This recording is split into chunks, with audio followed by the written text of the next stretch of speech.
Continuamos con los beneficios que se derivan del Tratado de Beijing.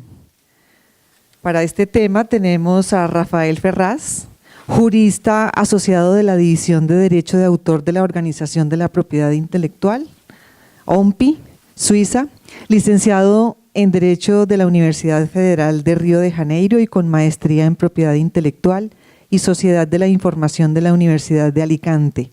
Ha sido abogado y consultor en propiedad intelectual y nuevas tecnologías en Brasil y ha colaborado con diversas organizaciones internacionales en el ámbito de la propiedad intelectual. Desde 2013 es parte de la División de Derecho de Autor, sector de las industrias culturales y creativas de la Organización Mundial de la Propiedad Intelectual, OMPI.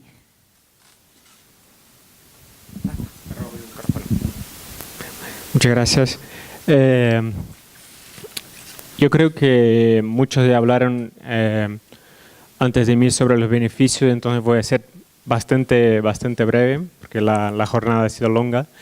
Pero me gustaría esclarecer primero qué es la OMPI. La OMPI es un organismo de las Naciones Unidas especializado en propiedad intelectual, y su relación con el asunto que tenemos hoy es que fue en el ámbito de la OMPI que los países miembros negociaron el Tratado de Beijing, bien como los otros 7 tratados anteriores, algunos que ya mencionaron antes, como la Convención de Roma o el WPPT, también llamado Tratado de Internet. Yo separé básicamente 4 beneficios que son bastante claros del Tratado de Beijing. El primer es básicamente lo que hemos visto hoy, que es llamar la atención de los gobiernos sobre la cuestión del artista en obras audiovisuales. ¿Y por qué? No es porque los gobiernos no consideren el actor o los artistas importantes, pero porque la manera como muchas veces los tratados internacionales han sido negociados, hemos escuchado aquí que no incluyen en la Convención de Roma en algunos aspectos, tampoco en los tratados de 1996. Los gobiernos, claro, con bastantes asuntos pendientes y buscando implementar lo que ya existía, por veces no incluyeron la protección a los artistas, intérpretes, ejecutantes sobre obras audiovisuales.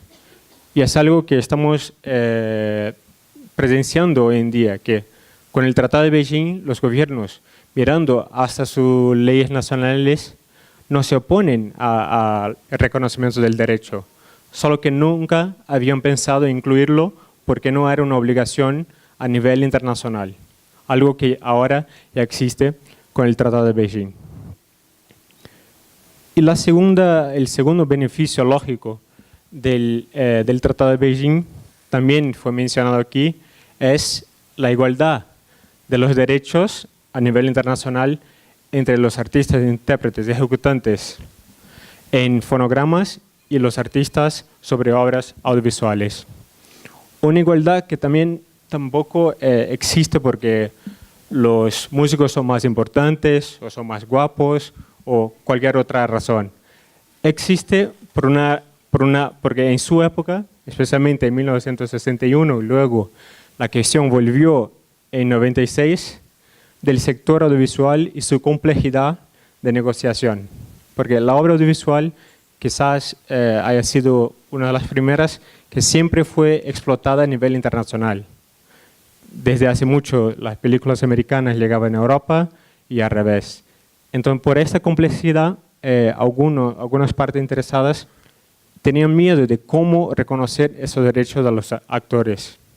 Algo que cambió con el Tratado de Beijing, reconociendo, y si leemos el Tratado de 96, la WPPT y el Tratado de Beijing, vemos que muchas de las provisiones, muchos de los textos son literalmente iguales. Claro que hay un otro cambio, pero el Tratado de Beijing busca, y es un beneficio del tratado, traer una igualdad entre los artistas, intérpretes y ejecutantes. Y una igualdad que es lógica, porque en verdad no hay una diferencia entre un actor y un músico.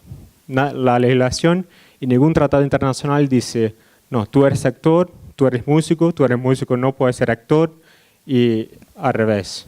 Lo que hice y lo que existe es una diferencia del formato, del soporte. Entonces, a nivel internacional, lo que dice es, tú eres un intérprete sobre un fonograma y tú eres un intérprete sobre una película, sobre una obra audiovisual. Entonces, no hay una diferenciación entre artista e intérprete. Nosotros en la UMPI no decimos, no, tú eres actor, vete a intentar ser músico porque lo de actuación no te va bien. Lo que sí hay es una diferencia del soporte.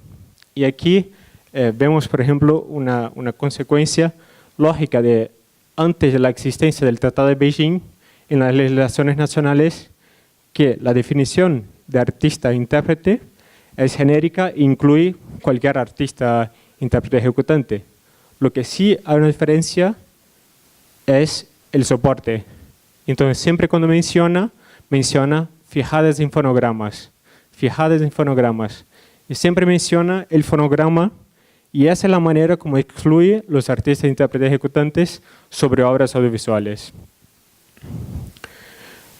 El tercer beneficio que deriva del Tratado de Beijing se relaciona con este aspecto internacional de las obras audiovisuales. También hoy, poco más temprano, se mencionó, creo que fue Abel, sobre el aspecto de la explotación internacional, las nuevas plataformas y la existencia de nuevas plataformas digitales. Otra vez. Torna más interesante tener una protección en diversos países y un instrumento como el Tratado de Beijing que asegura un nivel mínimo de protección en diversos países. Aquí solo traigo un gráfico sobre el número de plataformas digitales que estaban aumentando en Latinoamérica. Entonces traemos México, Brasil y Argentina, que son los países con mayor producción de contenido audiovisual, y el número de plataformas digitales que está creciendo. Y eso también ocurre no apenas en Latinoamérica, pero en Europa, en Asia y así por adelante. Por lo tanto, estas nuevas formas de distribución que se salen un poco de la limitación que escuchamos también hoy de tiempo que está en el cine o tiempo que está en la tele, cuántas veces es ejecutada en la televisión por cable, la televisión abierta. Esto claramente es un mercado que se está desarrollando y que torna mucho más fácil la disponibilización de contenidos audiovisuales de distintos territorios. Entonces, con la expansión de esas nuevas plataformas digitales y seguramente la cantidad de contenidos audiovisuales que va a aumentar y van a estar disponibles en esas plataformas, también es interesante la expansión del derecho del artista, intérprete, ejecutante, de manera a seguir exactamente la expansión de las plataformas digitales. Y ese reconocimiento internacional también trae otro aspecto importante del Tratado de Beijing, que es el reconocimiento material de algunos derechos del Tratado de Beijing. Vamos a ver, me va a pasar otra vez. Bueno, sí. El Tratado de Beijing, con relación al derecho de comunicación público y radiodifusión, da bastantes alternativas a los países miembros. Una de las alternativas, creo que todos ya estamos bastante acostumbrados a oír, es el derecho de remuneración. El derecho de remuneración, básicamente, el Tratado de Beijing le da posibilidad a un país que vaya a ratificar o acceder al tratado, decir, tú puedes reconocer un derecho exclusivo, pero además puedes reconocer un derecho de remuneración que el artista intérprete no lo puede pasar o no lo puede transferir a nadie. Aún que haya transferido, aún que haya vendido, como dijo Carlos antes, su alma o toda la vida en el contrato, el derecho de remuneración puede quedarse. Y esa es una alternativa que el Tratado de Beijing le da a los países. Pues con esas alternativas viene también otro aspecto que países pueden implementar de una manera distinta esas leyes.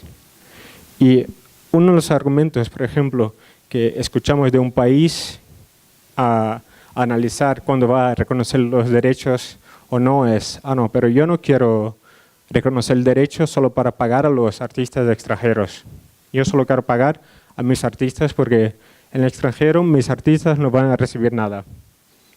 Para esa cuestión existe la reciprocidad material. Y pensando cómo explicar la reciprocidad material, yo busqué un gráfico que es un poco complejo, no sé si vas a entender, de cómo funciona. Es básicamente así. Si uno le da, tú también le puedes dar. Es un gráfico un poco complejo, pero si uno reconoce el derecho de una manera, el país no está obligado a reconocer un derecho superior al que reconoce fuera.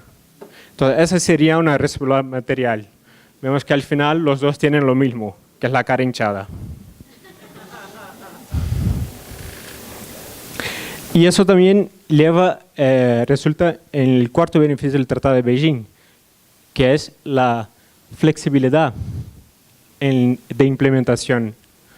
Aquí otro aspecto, el famoso artículo 2 del Tratado de Beijing, que se relaciona con la cesión de los derechos, que fue exactamente el punto que evitó que el derecho al artista intérprete audiovisual no fuese reconocido en la década de 60 y nuevamente en la década de 90. Fue por el miedo de inviabilizar el mercado audiovisual. Y el Tratado de Beijing, para responder a este problema, da bastante libertad a los países de implementar la cesión de derechos.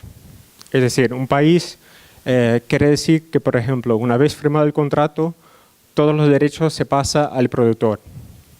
No hay problema, lo puede hacer según el Tratado de Beijing. Y básicamente incluye todos los sistemas jurídicos existentes con relación al derecho de los artistas e intérpretes. Por lo tanto, el Tratado de Beijing, con su flexibilidad y su reciprocidad material, concede a los países que quieran ratificar el tratado la libertad y contesta las preguntas de qué problemas puede tener a ratificar el Tratado de Beijing. Y también con esa flexibilidad de implementación, los países que, por ejemplo, consideran que el artista está en una posición muy vulnerable o quieren tutelar al artista de alguna manera o piensan que el mercado no está funcionando de una manera ideal, pueden adoptar las soluciones que el Tratado de Beijing permite, que es, por ejemplo, la cuestión del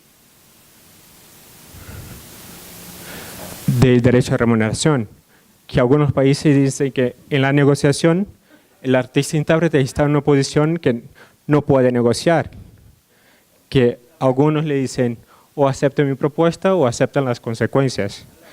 Yo creo que hemos oído hoy más temprano, no, yo no voy a pedir mis derechos porque luego no me llaman o me dicen que soy loco porque tengo derechos de propiedad intelectual.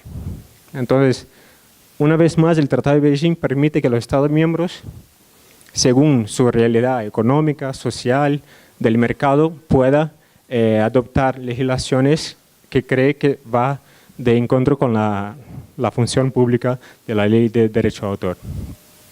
Y por fin, un otro argumento que los que estaban en la conferencia de prensa anterior a este evento oyeron una pregunta y que me pareció muy interesante incluir en la